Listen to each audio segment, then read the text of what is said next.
High everyone, welcome back to my channel Ananya's dream. অনেক দিন পর আমি আজকে একটা নতুন ভিডিও নিয়ে আপনাদের সামনে চলে এসেছি। আজকে আমি আপনাদের তৈরি করে দেখাবো নারিকেলের নাড়ু।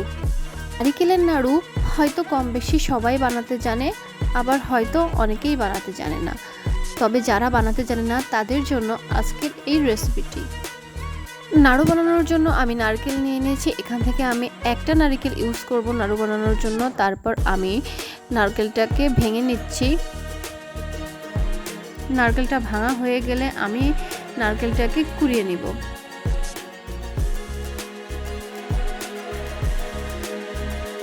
নাড়ু খেতে ভীষণ মজা লাগে, কিন্তু নাড়ু বানানোটা খুব কঠিন একটা কাজ আমার কাছে বলে মনে হয়।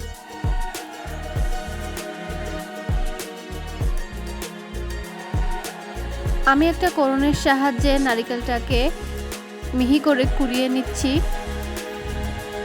নাড়ু বানানোর আগে নারকেলটাকে আমাদের সবসময় মিহি করে কোড়াতে হবে, এতে করে নাড়ুর পাকটা ভালো আসবে।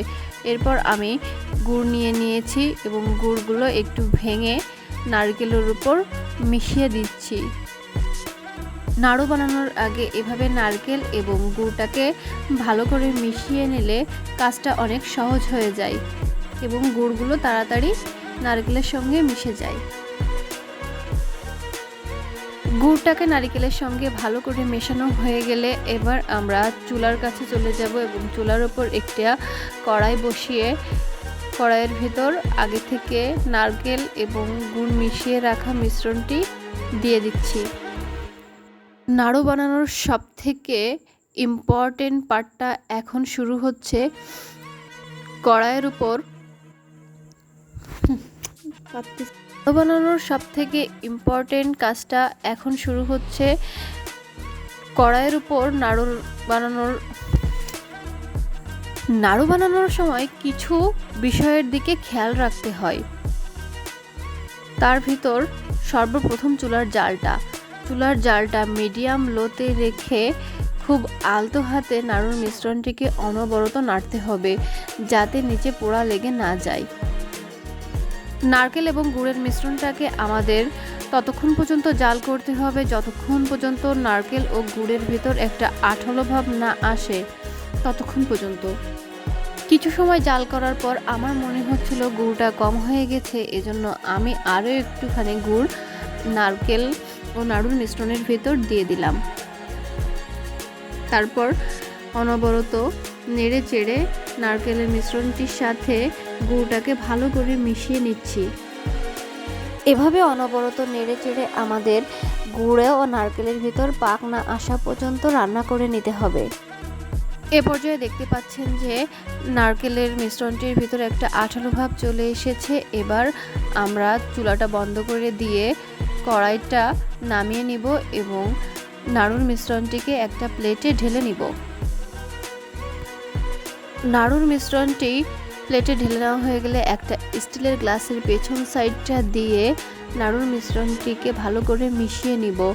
যেহেতু অনেক গরম, হাত দেওয়া যাবে না, এজন্য এভাবে করে করে একটু ঠান্ডা করে নিব। এবার নাড়ুগুলোকে শেপ দেওয়ার পালা। আমি নাড়ুর মিশ্রণটি থেকে কিছু পরিমাণ মিশ্রণ হাতে নিয়ে হাতের তালু দিয়ে সুন্দর মতো গোল করে নাড়ুটা তৈরি করে নিচ্ছি। এভাবে করে আমি সবগুলো নাড়ু তৈরি করে নিচ্ছি। আপনারা দেখতে থাকুন কাজটা আমি কিভাবে করছি। এখানে একটা ইম্পর্টেন্ট কথা বলে রাখি, নাড়ুর মিশ্রণটি সবসময় গরম থাকা অবস্থায় নাড়ুটাকে পাক দিতে হবে, না হলে নাড়ু শেপটা গোল হবে না। নাড়ুর মিশ্রণটি যদি ঠান্ডা হয়ে যায় তাহলে নাড়ুটা গোল করা আর পসিবল হবে না, নাড়ুর গা সমান হবে না। তাই নাড়ুর স্কিনটাকে মসৃণ করার জন্য অবশ্যই আমাদের নাড়ুর মিশ্রণটি গরম থাকা অবস্থায় কাজটি করে নিতে হবে।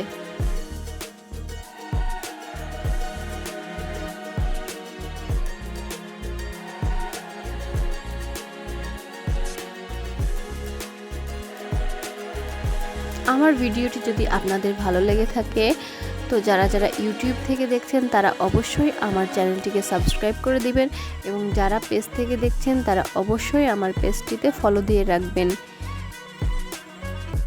আর হ্যাঁ, লাইক, কমেন্ট ও শেয়ার দিতে ভুলবেন না কিন্তু। টাটা অ্যান্ড বাই বাই, দেখা হবে পরের ভিডিওতে। ততক্ষণ পর্যন্ত ভালো থাকুন, সুস্থ থাকুন, অনন্য's ড্রিমের সাথেই থাকুন।